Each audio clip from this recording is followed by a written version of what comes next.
Princess Charlotte is worth billions on paper. She's the third in line to the British throne, surrounded by palaces, helicopters, and armed guards every single day. But she flies economy under a fake name on 73-pound tickets. This is how the world's richest kid actually travels, and why. The richest kid on a budget flight. Princess Charlotte of Wales is third in line to the British throne. Her father, Prince William, inherited the Duchy of Cornwall when King Charles III took the crown in September 2022, an estate that generated a distributable surplus of £22.9 million for the 2024-25 financial year. That money covers the Wales family's official duties, charitable work, and private expenses. Her grandfather draws income from the Duchy of Lancaster, roughly £28.7 million in recent figures, plus private estates like Balmoral and Sandringham, whose full value is not publicly disclosed. The Crown Estate, the property empire that funds the monarchy's official operations, posted record profits driven by offshore wind farm leases, pushing the sovereign grant to £132.1 million for 2025 to 26, a staggering 53% increase from the year before. Charlotte lives between Adelaide Cottage in Windsor Great Park, Kensington Palace in London, and Anmer Hall in Norfolk. She has access to royal residences, private estates, and a financial infrastructure stretching back centuries. The combined wealth pipeline feeding this single family, duchy revenues, crown estate profits, sovereign grant allocations, private investments, and centuries of accumulated property, places Charlotte at the center of one of the richest institutional frameworks on Earth. She does not have a bank account stuffed with billions. She does not sign checks, but the financial machinery that keeps her fed, housed, educated, transported, and protected operates at a scale that dwarfs the net worth of most corporate dynasties. And in August 2019, she sat in economy class on a Flybe turboprop from Norwich to Aberdeen on a ticket that cost about £73. Let that satisfying little detail sink in for a moment. £73. That is what it cost to fly the daughter of the future King of England across the United Kingdom. William, Kate, Charlotte, George, Louis, and their nanny boarded a budget Bombardier Dash 8 propeller plane alongside regular passengers. No private terminal, no luxury lounge, no fleet of attendants clearing a velvet-roped path. They carried hand luggage. They walked across the tarmac in full view of other travelers. Fellow passengers photographed the family disembarking at Aberdeen, the household behind a fortune worth billions in combined crown assets, stepping off the same regional aircraft used by commuters heading to the Scottish Highlands for the weekend. This is how Princess Charlotte travels. Prince George, as a baby, was booked as Baby Jones. Royal expert Emily Andrews confirmed this pseudonym practice in a Channel 5 documentary. The names go through the protection team, not a royal secretary. The airline receives a discreet last-minute briefing. Gate staff learn the truth minutes before boarding. The passenger in the next row never finds out. Think about that. A family that could charter an entire aircraft with pocket change from a single quarter's duchy income instead chooses to sit in the same narrow seats, breathe the same recycled cabin air, and endure the same overhead bin shuffle as every other passenger on a 50-seat regional turboprop. Kate and the children, including Charlotte, have been spotted on economy flights to Balmoral on multiple occasions. The pattern repeats with meticulous consistency. Casual clothes, hand luggage, no entourage. Close protection officers from the Metropolitan Police sit in nearby rows, dressed in plain clothes, jeans, jackets, backpacks, invisible to anyone who does not know what to look for. The girl who stands to inherit privileges most people will never taste waits in the same boarding queue, sits by the same window, and fastens the same seatbelt as everyone else. The entire system depends on the fact that most travelers are too absorbed in their own phones and carry-on bags to notice the family behind a multi-billion-pound estate sitting 3 rows behind them. And yet, this is the same girl who sounds like this in front of the cameras. Hello, David Attenborough. I like spiders. Do you like spiders too? I love spiders. I'm so glad you like them. Completely disarming, completely normal. That was Charlotte asking Sir David Attenborough about spiders during her very first official royal engagement, and she sounded like any child chatting with a favorite grandparent. not like someone whose family sits on a financial empire worth billions. The family flies budget for 3 reasons. Private jets are lavishly expensive, and the British public watches every penny of Crown spending with sharpening scrutiny. The Sovereign Grant Annual Report for 2024 to 25 showed £4.7 million spent on official travel alone, covering helicopters, chartered flights, and scheduled services for the entire royal household. Every high-profile private charter gets flagged by tabloids and anti-monarchy campaigners. A family on a £73 budget flight looks prudent and responsible. A family stepping off a Gulf Stream while the country struggles through a cost-of-living crisis looks profoundly tone-deaf. But the deeper reason is not cost. William and Kate want Charlotte to understand what a normal queue feels like. That choice is calculated. It is parenting. And it is also public relations for an institution acutely aware that its extravagant spending is increasingly difficult to justify. That deliberate contrast, the immense fortune behind the scenes, the ordinary experience in front of the cameras, defines how Princess Charlotte moves through the world. And the fake names on boarding passes are only the beginning, because the luxury she can actually access when the situation calls for it paints an entirely different picture. The luxury fleet she can access but rarely uses.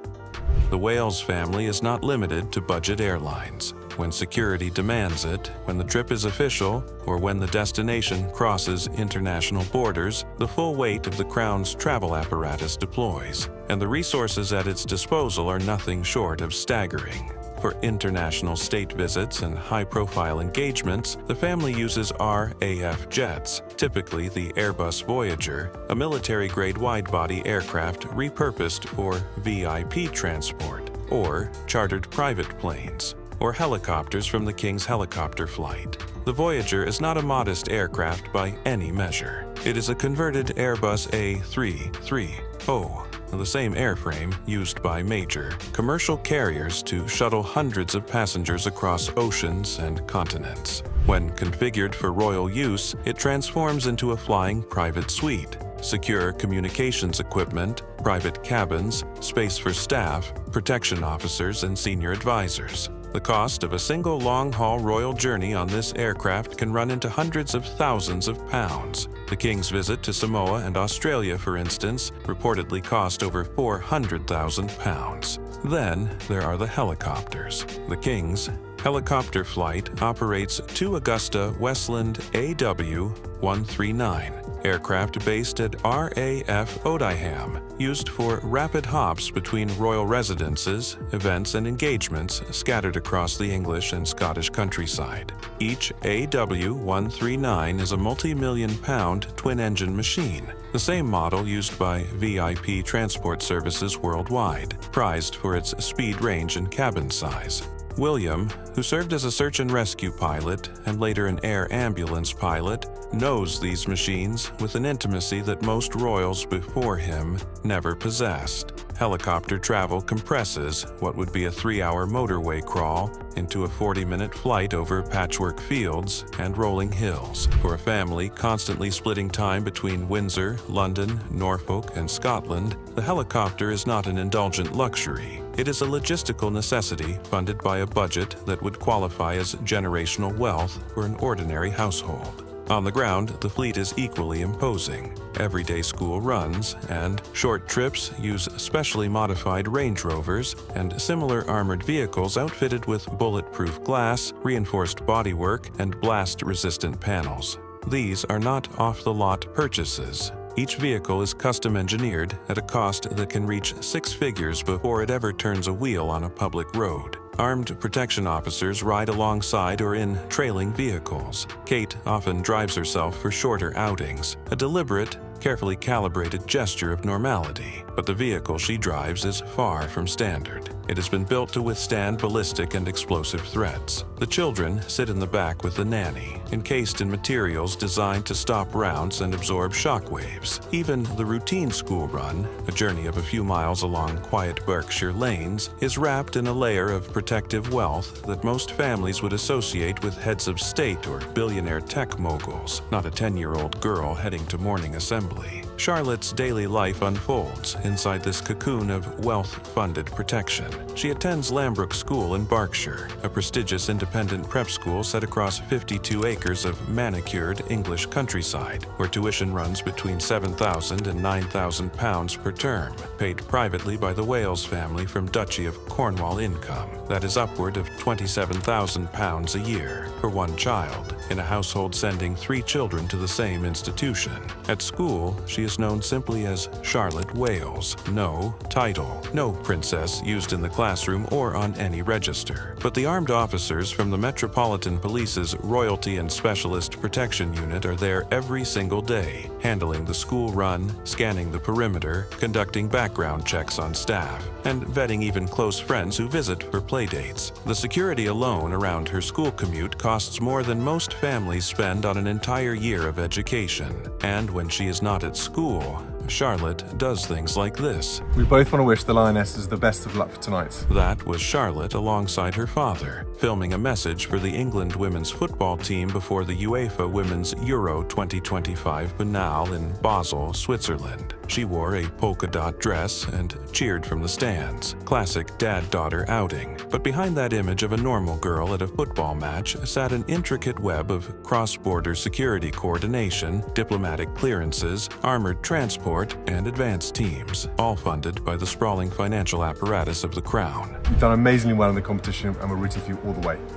Good luck. I hope you win. Bye. Just listen to that confidence. That is a 10-year-old who sounds completely at ease in front of a camera and completely unaware, or at least appearing unaware, that the machinery keeping her safe for that single football trip costs the British state more money than most families will see in a decade. But that machinery does not just protect Charlotte from physical threats, it also enforces the institution's ancient rules about which members of her wealthy family are even allowed to sit next to one another on an aircraft.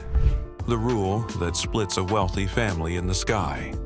There is a protocol inside the British royal family that has nothing to do with budget or luxury, but everything to do with preserving the fortune, the power, and the continuity of the crown itself. Direct heirs to the throne cannot fly on the same aircraft. The rule is unwritten. It is not codified in any act of parliament or inscribed in any legal document. No royal website explains it. No press officer will confirm its exact terms. But it is observed with the rigid, unyielding discipline of an institution that has survived for over 1,000 years, precisely because it plans for catastrophe before catastrophe arrives. It is, in essence, a succession insurance policy, and the asset it insures is worth more than any private estate on Earth. The logic is blunt and unapologetic. If a plane carrying the King and the Prince of Wales crashes, the line of succession collapses into immediate constitutional chaos. The Crown and the multi-billion-pound estate it controls, from the vast land holdings of the duchies to the offshore wind revenues of the Crown estate to the palaces and castles that dot the English and Scottish landscapes, would pass to someone potentially unprepared, untrained, and unvetted for the role. The monarchy's continuity and the sprawling financial empire tied to its survival depends on never allowing a single accident to destroy multiple generations of heirs at once. This is not sentimentality. This is asset protection on a national scale, the kind of risk management that would make any investment bank nod in approval. The rule tightens sharply when a young heir reaches the age of 12. Before that milestone birthday, the sovereign can grant written permission for the family to travel together on the same aircraft. William and Kate used those exceptions generously throughout Charlotte's early childhood. The Flybe flights, the economy, trips to Balmoral, the family holidays where all 5 Wales boarded a single plane together. Those warm, ordinary-looking trips were possible because George, Charlotte, and Louis were all under 12, and the King authorized family travel as a unit. That shifted on July 22, 2025. Prince George turned 12. He is second in line to the throne, directly behind his father.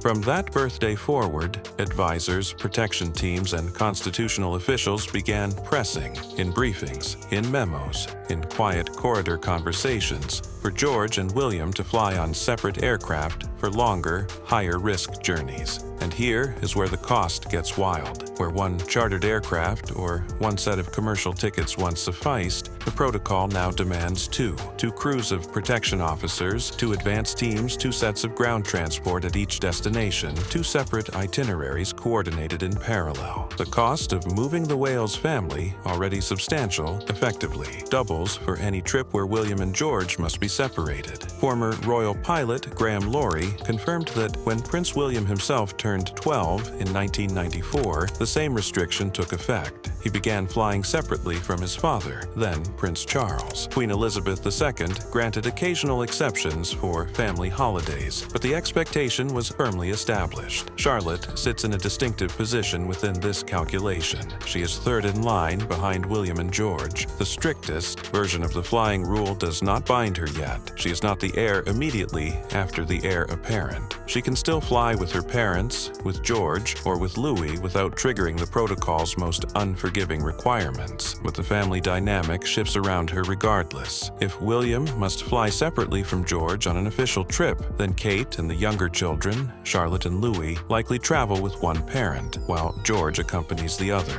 surrounded by dedicated protection officers and ferried by aircraft funded from a budget that ordinary families could only dream of encountering. The family that once squeezed onto a 73-pound Flybe flight together may soon require 2 separate sets of transport, doubling the already staggering cost of moving the future of the British monarchy from point A to point B. And this is the same family dynamic Kate has described as beautifully chaotic. Well, homeschooling is a challenge, as I imagine you're experiencing yourself. I also have 3 children at different ages, and it's quite difficult keeping them all occupied with... That is Kate during lockdown, sounding like every parent on the planet. 3 children, different ages, different needs. The same struggle whether you live in a council flat or a royal cottage. But the difference is that keeping those 3 children together on the same plane now requires permission from the King of England. Reports suggest that William and Kate may push to negotiate exceptions for private family trips. They have fought to keep the family together. They chose Lambrook School specifically so all 3 children could attend the same institution. They spend holidays as a unit. They protect the sibling bond that Charlotte, George, and Louis share with fierce intentionality. Splitting them in the sky contradicts everything they have built on the ground. However, while the family navigates these invisible rules thousands of feet above the ground, there is an entire apparatus beneath them, expensive, secretive, and relentless, dedicated to ensuring that Charlotte's wealth and status never make her a target. The invisible army that guards the fortune. The cost of protecting Princess Charlotte is not listed in any public budget, and that secrecy is entirely by design. The security apparatus surrounding the Wales children operates in a deliberate financial shadow, funded by the Home Office and the Metropolitan Police, kept separate from the sovereign grant, and hidden from the public eye with a thoroughness that borders on institutional obsession. Charlotte, George, and Louis receive full automatic close protection from the Metropolitan Police's Royalty and Specialist Protection Unit, known as RASP. This is not a request-based service. It is not optional. It cannot be declined. As the children of the heir apparent, they qualify for the highest tier of taxpayer-funded personal security in the United Kingdom. Armed officers accompany them every single day. School runs, birthday parties, trips to the park, visits to friends, every movement Charlotte makes outside the walls of Adelaide Cottage or Kensington Palace involves trained, armed personnel who have been vetted, briefed, and positioned in advance before she even steps through the door. The decisions about who receives this level of protection are made by REVEC, the Royal and VYP Executive Committee. This body operates under the authority of the Home Secretary and comprises around 10 senior representatives from the Home Office, the Metropolitan Police, the Cabinet Office, the Foreign Commonwealth and Development Office, and the Royal Household. An independent chair, not a government minister, makes the final determination after consulting intelligence assessments from the Risk Management Board, a specialist subgroup of security and intelligence professionals that evaluates threats ranging from terrorism and extremism to fixated individuals and stalkers. The Royal Household provides advisory input on family needs, but it does not control the threat analysis or the final decision. That power rests solely with the security professionals and the independent chair. The entire framework is designed to be immune from political interference, though its opacity means the public never sees the bills it generates. Charlotte's protection is classified as automatic. She does not need a specific, documented threat to justify the armed officers surrounding her. Her position in the line of succession, combined with her father's status as heir apparent, means the state treats her safety as a non-negotiable priority, a cost that must be absorbed regardless of public opinion or budgetary pressure. Every day, multiple officers rotate shifts around her schedule. Every venue she enters has been swept in advance. Every route her armored vehicle takes has been assessed for risk and mapped for alternative escape paths. The cumulative expense of maintaining this level of coverage for a single child, year after year, from infancy through adolescence and beyond, represents a river of taxpayer money that flows without interruption and without public accounting. The officers who guard her dress in civilian clothes. They wear jeans and jackets. They carry backpacks. They are trained to blend into school gates, airport queues, and public crowds so seamlessly that you would never identify them unless you knew precisely what to look for. The earpiece wire barely visible beneath a collar, the particular posture of constant alertness, the way their eyes sweep a space methodically without lingering on any single face. And behind all of that protection, this is what Charlotte is actually like. I like spiders. Do you like spiders too? That is pure Charlotte. The confidence, the charm, the slightly cheeky warmth that has made her one of the most adored young royals on the planet. And here she is alongside her brother in their first ever public speaking appearance, with George asking the big question. Hello, David Attenborough. What animal do you think will become extinct next? What the public does not see in moments like these is the security perimeter that existed around that filming location, the officers, positioned carefully out of frame. The advanced team that swept and cleared the area long before the cameras rolled. Every charming, relatable clip of Charlotte being a normal kid is produced inside a ring of armed protection that the viewer never detects. The financial scale of this protection is staggering, though the exact figures for individual royals are never published. Critics estimate the total annual security cost for the entire royal family at hundreds of millions of pounds. The Republic Campaign Group has placed the figure as high as £510 million per year when including security, lost revenue, and hidden costs. The official sovereign grant figures tell a much smaller story, but they deliberately exclude the single most expensive element, the armed protection that follows Charlotte from her bedroom to her classroom and back again every day of her young life. But the institution funding that protection is far from immune to scrutiny and the mounting pressure on the Crown's finances is beginning to crack the gilded story of Charlotte's privilege wide open. The fortune under pressure.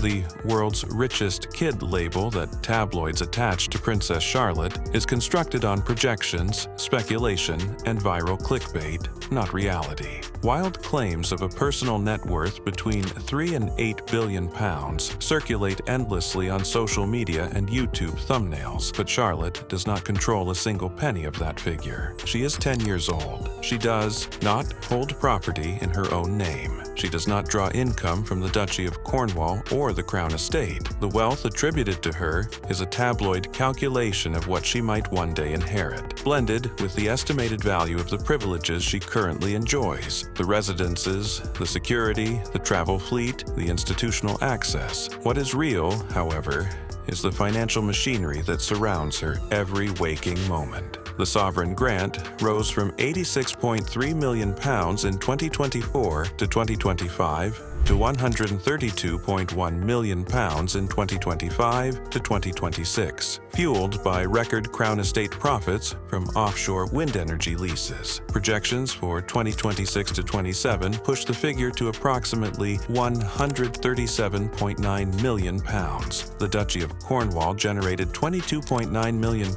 in surplus for the Wales family's combined official, charitable, and private use. The Duchy of Lancaster provides King Charles roughly £28.7 million annually, supplemented by private estates and undisclosed investment portfolios. This is the fortune that funds Charlotte's daily existence, the helicopters, the RAF Voyager flights, the armored Range Rovers, the round-the-clock protection officers, the thousands of pounds per term school fees, the palaces and cottages, all of it traces back to a centuries-old financial network generating income from land, property, energy leases, and direct public funding. The Crown Estate alone holds a portfolio valued in the tens of billions of pounds, stretching from Regent Street in central London to wine farms anchored in the seabed of the North Sea. Charlotte does not sign any paperwork related to these assets. She does not attend any board meetings, but every element of her gilded, carefully guarded life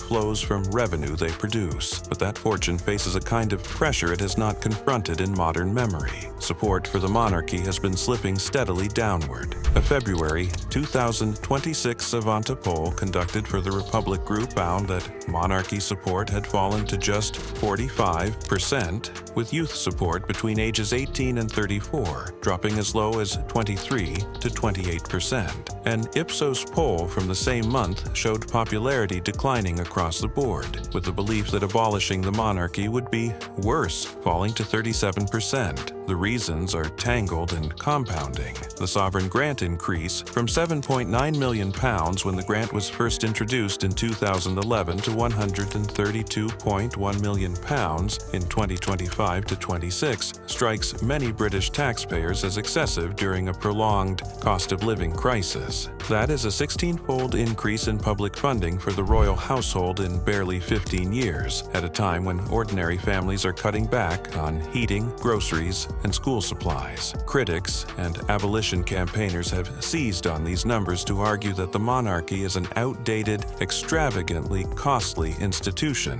that the British public can no longer justify bankrolling. Scandals involving senior family members have compounded the erosion of trust. Prince Andrew was stripped of his title and honors by King Charles in 2025, and his February 2026 arrest on suspicion of misconduct in public office deepened the reputational damage across the entire institution. The sovereign grant's own annual report detailed £34 million in payroll for roughly 539 staff and £17.6 million in property maintenance. Numbers that, when set against falling approval ratings, fuel the argument that the Crown's financial privileges are no longer proportionate to its public value. And when Princess Anne was asked about the slimmed-down monarchy concept, her answer was as blunt as you would expect. Well, I think the slimmed down was said in a day when there were a few more people around to make that seem like a justifiable comment.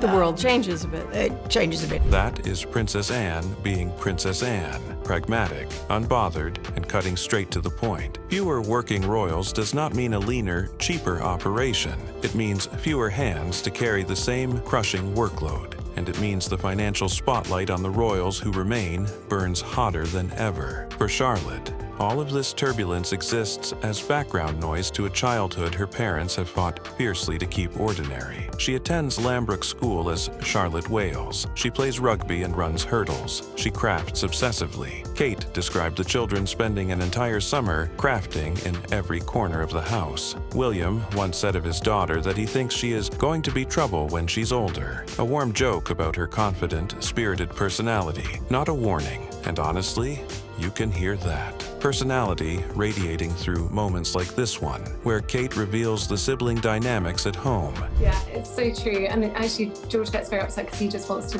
do all of Charlotte's projects, like making sort of spider sandwiches, as far cooler than doing literacy. George, jealous of Charlotte's craft projects, spider sandwiches. That is the sibling energy of a family with access to RAF jets and Crown estates enduring the exact same chaotic kitchen table homeschooling as the rest of the world. The wealth does not change the bickering. It does not change the mess. It just changes who cleans it up. Either ways, the richest kid label is premature. And the way she travels, quietly, secretly, under names that are not her own, says more about the pressures bearing down on that fortune than any tabloid headline ever will. Thanks for watching. Check out our other content by clicking on the screen.